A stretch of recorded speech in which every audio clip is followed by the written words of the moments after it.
पंजाबी गायक रंजीत बाबा और कुंवर ग्रेवाल के घर आईटी का छापा। देर रात से दोनों गायकों के घर आईटी की छापेमारी जारी। गैंगस्टर केस में हो रही है कार्रवाई। जम्मू कश्मीर के शोपियां में सुरक्षा बलों और आतंकियों के बीच मुठभेड़। सुरक्षा बलों ने आतंकी संगठन लश्कर से जुड़े 3 आतंकियों को किया ढेर। मारे गए 3 आतंकियों में से 2 की हुई पहचान। शोपियां एनकाउंटर में मारे गए आतंकियों में लतीफ लोन और उमर नजीर की हुई पहचान। मौके से एक AK-47 और 2 पिस्टल बरामद। आतंकियों ने कश्मीरी पंडितों की हत्या की थी। ग्रेटर नोएडा में यमुना एक्सप्रेस वे पर बड़ा हादसा। घने कोहरे की वजह से यात्रियों से भरी बस पलटी। हादसे में 1 की मौत। यूपी की मैनपुरी में बड़ा हादसा। घने कोहरे की वजह से पलटा ट्रैक्टर। हादसे में 1 शख्स की मौत। मौके पर पहुंची पुलिस ने शव को पोस्टमार्टम के लिए भेजा। यूपी के फिरोजाबाद में शिकोहाबाद और सुरसागंज थाना इलाके में भीषण हादसा। घने कोहरे की वजह से आपस में टकराई दर्जनों से ज्यादा गाड़ियां। राहत बचाव कार्य में जुटा प्रशासन।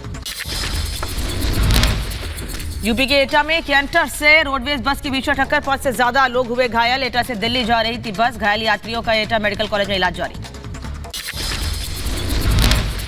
यूपी के एटा में एक और हादसा। ट्रक ने ऑटो में मारी टक्कर। हादसे में 1 की मौत, 3 लोग घायल। थाना अलीगंज क्षेत्र के झकरी भट्टे के पास का हादसा। बलिया में छाया घना कोहरा। गाड़ियों की रफ्तार हुई धीमी। लाइट और डिपर जलाकर गाड़ियां चला रहे लोग। दिल्ली से सटे ग्रेटर नोएडा में चारों तरफ छाया घना कोहरा। विजिबिलिटी हुई कम। वाहन चलाने में हो रही हैं परेशानियां। राजधानी दिल्ली में हवा की गुणवत्ता बहुत खराब। एयर क्वालिटी इंडेक्स 327 के पार। नोएडा में हवा की गुणवत्ता का स्तर 399 रिकॉर्ड किया गया।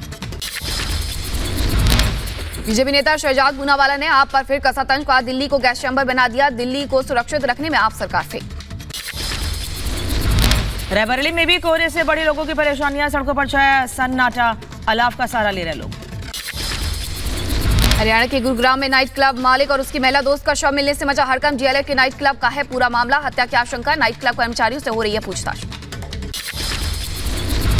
क्लब मालिक अपने कमरे में सेलिब्रेट कर रहा था बर्थडे। 3 महिलाओं के साथ मना रहा था जश्न। अन्य 2 महिलाओं की हालत गंभीर। पुलिस ने अस्पताल में कराया भर्ती। यूपी के मैनपुरी में प्रशासन की बड़ी कार्रवाई। अवैध रूप से बनाए गए निजी स्कूल पर चला बुलडोजर। प्रशासन की कार्रवाई से अवैध कब्जाधारियों में मचाया हड़कंप। बिहार के बगहा में नाबालिग के साथ दर्दगी की हदें पार। सामूहिक दुष्कर्म के बाद की गई हत्या। नदी किनारे गड्ढा खोदकर शव को दफनाया। दुष्कर्म के बाद हत्या के मामले में 6 युवकों के खिलाफ केस दर्ज। 15 दिसंबर को लापता हुई थी 13 साल की बच्ची। पुलिस ने टीम गठित कर आरोपियों की तलाश की शुरू। नोएडा में पुलिस की कस्टडी से फरार हुआ दुष्कर्म का आरोपी। बाथरूम की खिड़की तोड़कर फरार हुआ आरोपी। मेडिकल कराने के लिए अस्पताल ले गई थी पुलिस। मामले में हेड कांस्टेबल और होमगार्ड के खिलाफ FIR दर्ज। दिल्ली में बीजेपी के संसदीय दल की बैठक में कई अहम मुद्दों पर हो सकती है चर्चा। छत्तीसगढ़ की राज्यपाल अनुसुईया आज राष्ट्रपति और प्रधानमंत्री से करेंगी मुलाकात। आरक्षण संशोधन विधेयक पर बढ़ते विवाद को लेकर राष्ट्रपति से मुलाकात। गुजरात विधानसभा का 2 दिवसीय सत्र आज से होगा शुरू। नवनिर्वाचित विधायकों को दिलाई जाएगी शपथ। LAC पर चीन को जवाब देने के लिए भारतीय सेना की जबरदस्त तैयारी। अरुणाचल में सीमा पर युद्ध स्तर पर सुरंग, सड़क और एयर स्ट्रिप का निर्माण। सीमा से सामने आई नई तस्वीरें। प्रोजेक्ट वर्तक के मुख्य अभियंता ब्रिगेडियर रमन कुमार ने जानकारी दी। कहा 2 टनल, 1 टनल का काम पूरा हो गया है। हमारा उद्देश्य सीमावर्ती गांवों को सड़क से जोड़ना है। सेना के बाद राहुल गांधी ने हिंदी भाषा का किया अपमान। कहा अमेरिका इंग्लैंड में हिंदी नहीं आएगी काम। केंद्र सरकार को अंग्रेजी को भी करना चाहिए प्रमोट। यूपी के डिप्टी सीएम ब्रजेश पाठक ने राहुल गांधी पर किया पलटवार। कहा बीजेपी हिंदुस्तान में मोदी जी के नेतृत्व में नई शिक्षा नीति लाई है। अध्ययन की उच्च कोटि की व्यवस्था की गई है। हिंदुस्तान में आदरणीय प्रधानमंत्री नरेंद्र मोदी जी की अगुवाई में नई शिक्षा नीति लाई है और सबको सीधे मतलब उच्च स्तरीय जो कह सकते उच्च क्वालिटी की अध्ययन के लिए एक व्यवस्था मिली है। राहुल गांधी के हिंदी वाले बयान पर शिवसेना नेता प्रियंका चतुर्वेदी ने किया राहुल का बचाव। कहा नॉर्थ इंडिया और दक्षिण भारत में अंग्रेजी भाषा एक लिंक लैंग्वेज है। English is a global language, link language जिसको कहा जाता है। आज अगर आप साउथ इंडिया में जाएंगे, नॉर्थ इंडिया से अगर उनको संवाद करना पड़ेगा, या तो एक को तमिल जानना होगा, तेलुगु जानना होगा या मलयालम जानना होगा, और दूसरी तरफ हिंदी में भाषा का इस्तेमाल होता है। अमित मालवीय ने कांग्रेस नेता राहुल गांधी पर साधा निशाना। ट्वीट कर लिखा, कांग्रेस की तेलंगाना इकाई फूट रही है, मेघालय में विधायक इस्तीफा दे रहे हैं। मैं कांग्रेस युवराज को याद दिलाना चाहता हूं कि आप अपनी करनी के कारण उपहास के पात्र हैं। राहुल गांधी के बाद देश को हमने अध्यक्ष मल्लिकार्जुन खड़गे ने दिया विवादित बयान। बोले, आपके गुट से एक कुत्ते ने भी जान नहीं दी। इंदिरा और राजीव गांधी ने देश की एकता के लिए जान दी। हमने अपनी जान दी, हमारे पार्टी के नेताओं ने जान दिया। तुम क्या किए? आपके घर में कोई देश के लिए कुत्ता तो मरा है? सेना के अपमान वाले बयान पर बीजेपी का कांग्रेस पर हमला। बीजेपी नेता शहजाद पूनावाला ने कहा, एमओयू के खिलाफ कुछ नहीं बोलेंगे और हमारी सेना और पीएम को गाली देंगे। बार बार कांग्रेस पार्टी भारत की सेना का, भारत के संस्थाओं का, भारत के प्रधानमंत्री का मनोबल तोड़ने के लिए उनके खिलाफ अपशब्द इस्तेमाल करती है। यही कांग्रेस पार्टी का चरित्र है।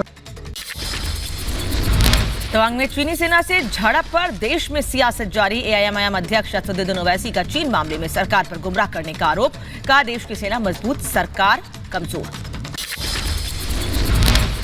कांग्रेस नेता अजय राय के विवादित बयान पर केंद्रीय मंत्री स्मृति ईरानी ने राहुल गांधी को दी चुनाव लड़ने की चुनौती। बोली, राहुल अमेठी से भागेंगे तो नहीं।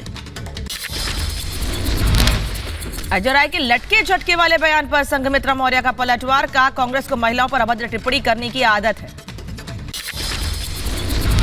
उन्हें अपने इस भाषा पर लगाम लगानी चाहिए और महिलाओं के प्रति सम्मान रखना चाहिए।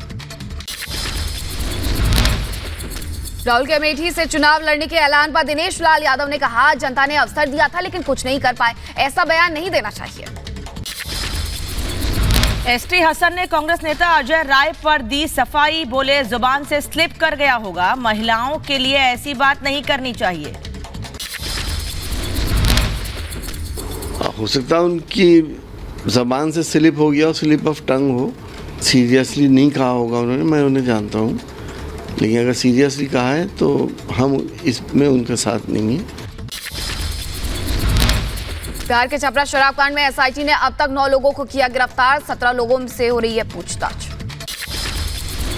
बिहार में जहरीली शराब से अब तक 77 लोगों की मौत। पटना में तोड़ी गई शराब की भट्टियां।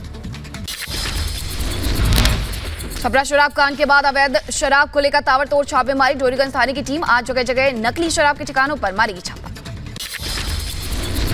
एलजेपी प्रमुख चिराग पासवान का शराब कांड पर बड़ा बयान। कहा, 200 से ज्यादा लोग मारे गए, कई का पोस्टमार्टम नहीं किया गया। 200 से ज्यादा हत्याएं हुई हैं और ऐसे में मुख्यमंत्री जी का ये शर्मनाक बयान कि जो पिएगा वो मरेगा, दबाव डाला गया और तुरंत अंतिम संस्कार करने के लिए, ताकि उनका पोस्टमार्टम ना हो। जहरीली शराब कांड पर कांग्रेस नेता तारिक अनवर ने नीतीश सरकार को बताया विफल। कहा, शराबबंदी को रोकने में नीतीश सरकार असमर्थ। ऐसा लगता है कि वो पूरी तरह से शराबबंदी को रोकने में सफल नहीं है। बिहार में जहरीली शराब से मौत और मुआवजे को लेकर नीतीश पर बीजेपी का बड़ा हमला। विधानसभा के बाहर की नारेबाजी। भारतीय जनता पार्टी ने नीतीश को बताया मौत का सौदागर। बिहार विधानसभा में शराब कांड पर बीजेपी का हंगामा। जहरीली शराब से मौत को लेकर की नारेबाजी। पीड़ित परिवारों के लिए मुआवजे की मांग पर अड़ी है भारतीय जनता पार्टी। बिहार के डिप्टी सीएम तेजस्वी यादव का बीजेपी पर हमला। कहा, बीजेपी को जनहित के काम से कोई मतलब नहीं। 5 दिनों के सत्र में कोई जनता का मुद्दा नहीं उठाया। भाजपा के लोगों को कोई जनहित के कार्यों से, राज्य के लोगों से कोई मतलब ही नहीं है। 5 दिन का जो सत्र था, एक बार भी जनता के लिए इन लोगों ने आवाज नहीं उठाया।